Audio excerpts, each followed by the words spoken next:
Hey everyone, my name is Matt Waters and I'm a partner at Jordan Price Law Firm in Raleigh, and I'm here today with your Smarter in 5 Minutes video. Jordan Price is a proud CAI partner, and before I get started, I want to really say thank you to CAI for having me here today, and also want to say touche to Leslie Bloom and Amy Morrison at CAI for thinking that they can hem me into talking in under 5 minutes, but I'm going to give it a shot. Jordan Price, for those of you who may not be as familiar with us, we've got a law firm and an HOA practice group of around 10 lawyers who are ready to quickly, efficiently, and with good advice answer your questions. And now with annual meeting season back here upon us again, I know many of you have questions about annual meetings and particularly about participation in remote meetings.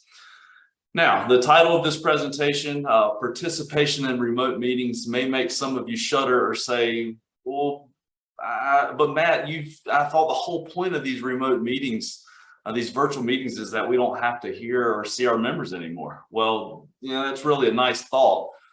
But the remote meetings legislation that was enacted into law a year ago has an emphasis on participation. So today I'm here to give you what I think is the key to allowing that participation in virtual meetings, all while keeping control of the meeting and hopefully to make you smarter in 5 minutes. So you've heard a lot about this from us before, right? So the hybrid approach is really what we think is the best approach for the new remote meetings, or to fit within the new law enacted last year. So the hybrid approach takes the approach where you have a virtual town hall style meeting, you've got participation in that meeting, and then you have the voting done by written ballot after that meeting. Now, because of some key language in the new law that says that to allow members the opportunity to communicate and to read or hear the proceedings of the meeting substantially concurrently with the proceedings, what we think that means for you all is that it's the dreaded unmuting. So now we've got to hear from our members again. We've got to allow them to speak and to participate just as if we were in an in-person meeting together, like we were before. Now, but here's the key, right? The key is that the new law allows participation in remote meetings subject to any guidelines and procedures the board of directors adopts. That really is the key. So what does that mean? Boards, you need to adopt policy resolutions setting the parameters, the guidelines, and the rules for your virtual meetings before you have that meeting. So meet together as a board and come up with what are the parameters. The new law doesn't say that we have to have Robert's rules are what are going to govern participation. It's not that formal. It's not that rote like Robert's rules required for all of the in-person meetings. This gives wide latitude for boards to set those parameters. What does it mean to unmute a member? For how long? Can you confine the amount of time that someone has to speak? Setting that board policy resolution could also exclude the need to unmute or hear from anonymous or generically identified users within your meeting, so that you know you're only hearing from members. And it's really just not a one-size-fits-all policy.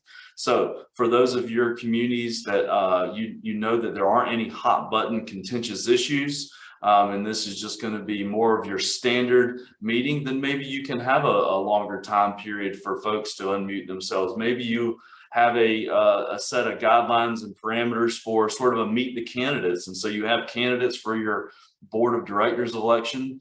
You give them an opportunity to speak and be heard from, and also to maybe field questions from the membership. And then for those communities that maybe have contentious issues, maybe you can more tightly confine the amount of time that members are allowed to speak. I know one thing that I utilize a lot is when I'm sharing my screen, I have a stopwatch or a countdown timer on the screen that everybody can see, so it's fair for everybody. Everybody who is allowed to mute or unmute, be unmuted, has the same amount of time to be heard, and so that's a fair process. So again, just make sure that your boards are adopting this policy and coming up with these rules and adopting these guidelines and parameters before the meeting notice goes out. Send those policy and those parameters out to your membership with the meeting notice, And that is how you will be able to maintain control of the meeting and still fit within the requirements of the statute by allowing participation in a similar manner to how everyone could participate at an in-person meeting. So that's my attempt to keep this all within the under 5-minute time frame that I was allotted. There's my contact information here on the screen. So if you have any questions, please don't hesitate to reach out to me at any time or one of my other team members here at Jordan Price. And I hope I have made you all smarter in 5 minutes.